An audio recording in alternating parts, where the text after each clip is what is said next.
Hi, in today's video, I'm going to do a recap of the 1993 sci-fi action movie Jurassic Park. Now just sit back, relax, and enjoy the movie with relaxed recaps. The movie starts on an island, Isla Nublar, where a team of workers is handling a very heavy cage. They line up the cage into an enclosure, but when they open the door, the cage suddenly jerks backwards, and the creature catches one of the workers and tries to drag him inside. The workers panic and shoot at the creature, but nothing seems to work, and they helplessly watch as the worker is dragged into his death. The scene shifts to a research site in Montana, where Alan and Ellie were digging up dinosaur remains. The research site has just welcomed new computers that can scan the ground for pictures of dinosaur remains buried underground. Alan is explaining their work to the tourists when a child interrupts him, making fun of dinosaurs. Alan is personally offended by his comments and decides to scare him by explaining in detail what a raptor can do to him. The boy is scared for his life, and Alan leaves the scene feeling satisfied. Suddenly, they hear a helicopter landing near the research site. They immediately rush over and order their team to cover up the bones. Alan angrily tells the pilot to turn off the machine, but the man keeps pointing at Alan's RV instead. Alan rushes over and sees an old man ransacking his fridge. The man is John Hammond, the owner of Jurassic Park. At first, Alan is angry with him, but he quickly calms down when he realizes that Mr. Hammond is the man who is funding their research. Mr. Hammond immediately cuts to the point and asks Ellie and Alan to visit Jurassic Park for the weekend and give it their point of approval, because the investors want their expert opinion before they invest money into this park. They're both reluctant to go at first, making up excuses, but they immediately agree to the proposal when Mr. Hammond offers to further fund their research for 3 more years. The next scene shows a man named Dodgson looking for someone when suddenly a man in a blue shirt calls for him. Dodgson hands a bag full of cash to Dennis, the man in the blue shirt, and tells him that the rest of the money would be paid after the delivery. Dodgson is paying Dennis to bring all 15 embryos from the research lab of Jurassic Park. He gives him a secret container disguised as a shaving cream can, where he can store the embryos and bring them back alive. Now, Alan, Ellie, Mr. Hammond, Gary, and Malcolm are on their way to Jurassic Park. Malcolm is a mathematician who specializes in chaos theory, and he's here with Gary, the lawyer, to survey the park and give his opinion on things. It becomes very obvious that Malcolm's carefree nature and his chaos theory are disliked by Hammond, who adamantly dismisses everything he has to say about the park. Upon landing, they are immediately escorted into safari cars, where they drive around the park and enter an open field. Everyone on the tour is stunned when they see a live Apatosaurus grazing on the tree branches. The scientists immediately leaped off the car to examine the dinosaur up close. Mr. Hammond proudly presents his park to everyone, and at a distance, they see different species of dinosaurs gathered near a body of water, all very much alive. The next part of their tour takes them to the lab, where they hear the history of how Mr. Hammond could make all this happen. Even millions of years ago, mosquitoes were still present, and just like now, they used to drink blood from various dinosaurs, but sometimes they would accidentally sit on the wrong part of a tree and get stuck in its sap. Now, Jurassic Park scientists have discovered their frozen remains and managed to extract different DNA from them before formulating them in their lab. Excited to find out more, Alan and Ellie rush to the lab, where they see various dinosaur eggs. One of them was about to hatch. Malcolm questions if dinosaurs are born in the enclosure once they're released. A scientist explains that all the dinosaurs here are born in the lab, and they can't reproduce because all of them are female. It's a reproductive measure to control their population. Malcolm is in disbelief. He expresses his disapproval of Mr. Hammond playing with nature and warns him that nature always finds a way to maintain balance. Alan finds out that the newborn is a velociraptor. The next scene shows them standing outside a velociraptor enclosure as they watch a buffalo being lowered into the cage. A few seconds later, they watched as the velociraptor devoured their meal. The keeper explains that velociraptors are not only fast but also very intelligent and aggressive in nature, especially the big one, who killed 6 other raptors since the day she was brought in. During their lunch, Mr. Hammond is very eager to hear what everyone has to say about the park, but to his disappointment, only the money-hungry lawyer seems to support his idea. Before they can talk more, a man walks in and tells Mr. Hammond that his special guest has arrived. He reveals that they would continue their tour with 2 other people, his grandson Tim and his granddaughter Lex. The cable car is ready to take them to the next part of their tour, but Alan is having a slight problem trying to shake off Tim, who's very enthusiastic about dinosaurs. He finally manages to lock Tim in another car and get away from him. On the other hand, Mr. Hammond gets the bad news that a storm is headed toward the island. He doesn't pay much attention to it and orders to start the tour. The first attraction on their tour is Dilophosaurus, which likes to handicap its victim with poison before devouring them slowly. They eagerly turn to look at the enclosure, but to their disappointment, they don't see the dinosaur. Back in the headquarters, the workers are keeping a tab on all the errors around the park. Mr. Hammond becomes angry at Dennis, who handles all the technical aspects of the park. He's also the one who made a deal with Dodgson to steal all the 15 species of Jurassic Park. Mr. Hammond and Dennis are arguing when the keeper suddenly asks them to keep quiet because the tour is now crossing the T-Rex enclosure. The car stops, but the T-Rex is nowhere in sight. The radio tells them to keep their eyes on the fence, and suddenly they see a goat tied to a pole. They were trying to lure the T-Rex with the goat. They wait for a while, but to their disappointment, nothing shows up. Malcolm takes this chance to mock Mr. Hammond, asking if they're ever going to see any dinosaurs. Mr. Hammond, who is watching everything from the headquarters, curses at him.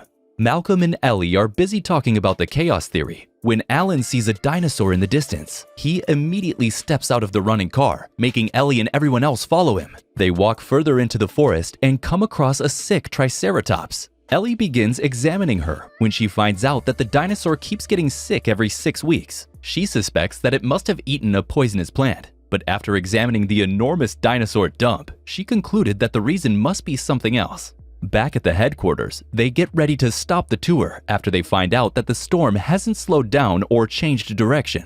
They urge everyone to return to the dock to catch the last ship to the town.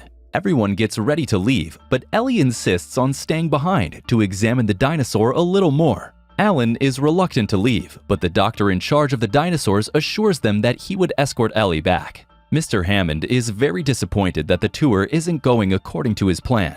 On the other hand, Dennis is executing his plan to steal the embryos. He plans on shutting down the power of the whole Jurassic Park so he can escape. He sneaks into the lab where all the embryos are kept and takes one for each species before driving off in his car. He also manually shuts down the electricity around 2 enclosures so he can escape easily.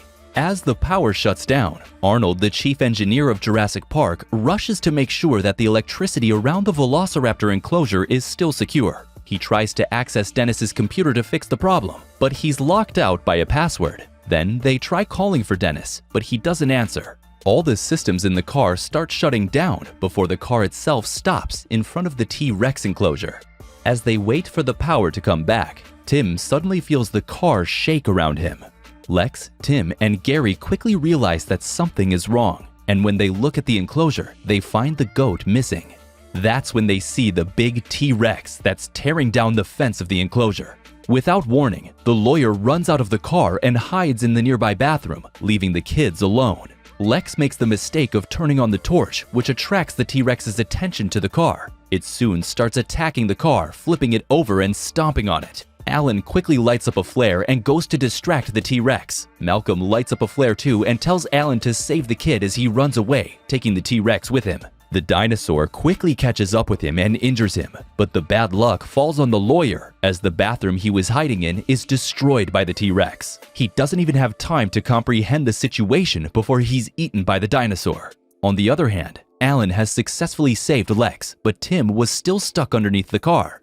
The T-Rex returned and began pushing the car off the edge. Alan and Lex barely dodged getting hit by the falling car. The headquarters is in a frenzy as they worry about the people in the car. Unable to do anything else, Mr. Hammond orders the doctor and Ellie to go save the kids. The next scene shows Dennis still driving. He takes a wrong turn and gets his car stuck. He gets out somehow to fix the problem, but due to heavy rain, he slips and falls, losing his glasses. That's when he hears a strange chirping noise and sees a Dilophosaurus in front of him. He tries to escape, but the dinosaur sprays his eyes with poison, momentarily blinding him. He still manages to get inside his car, but to his horror, he finds a Dilophosaurus right next to him. He gets attacked and killed before he can escape. On the other hand, Alan plans to climb a tree where Tim is still stuck inside the car. He somehow managed to retrieve him and barely escaped getting crushed by the falling car. The doctor and Ellie arrive at the scene to find one of the cars missing. They search around and find the remains of the lawyer and a barely conscious Malcolm.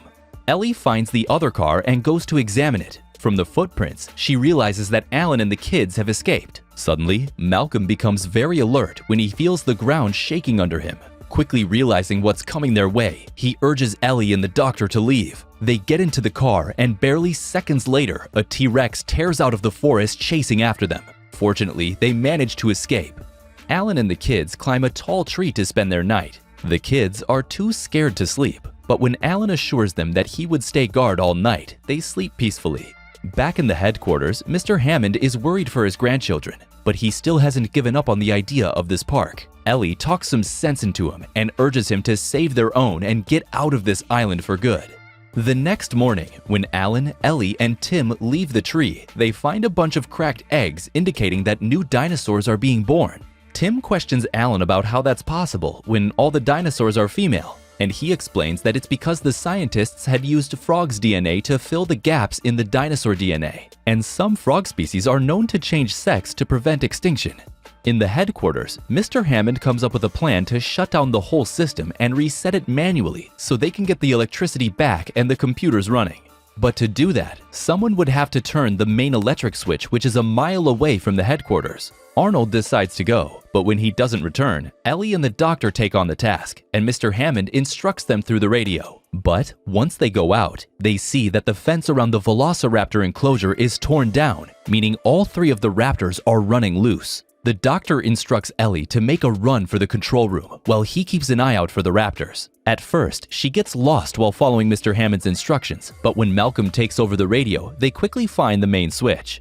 Ellie is turning on the electricity, unaware that Alan and the kids are climbing over the perimeter of the fence to get on the other side. Alan and Lex safely make it down the fence, but Tim gets scared halfway and refuses to get down. That's when Ellie turns on the electricity of the perimeter fence, making Tim fly off the fence. Ellie is celebrating getting the electricity back when she's suddenly attacked by a velociraptor. She manages to lock the raptor in the room and quickly makes her way back to the headquarters. On the other hand, the doctor is attacked by a velociraptor and dies. Meanwhile, Alan desperately tries to revive Tim, who has stopped breathing. Lex is crying and they're about to lose hope when suddenly he wakes up. Alan carries Tim and escorts the kids back to the control room. He tells them to stay put and goes to find the others. The kids are eating some food when suddenly Lex starts shaking. Behind Tim, she sees the shadow of a velociraptor. They quickly hide in the kitchen and try to keep quiet. Unfortunately, this is an intelligent raptor who opens the door and starts searching the kitchen. The raptor is then joined by another one. The kids do their best to avoid getting caught, and when they're seen, they manage to lock one of the raptors inside the storage room. They rush out into the hall and find Alan and Ellie with a gun. The four of them make their way back to the control room, but to their bad luck, the doors of the control room are computer locked. Alan and Ellie try their best to hold off the velociraptor as Lex tries to find the right file that locks the door. After searching through thousands of files, she finally manages to find the right one. Alan immediately calls Mr. Hammond and asks him to call for a helicopter.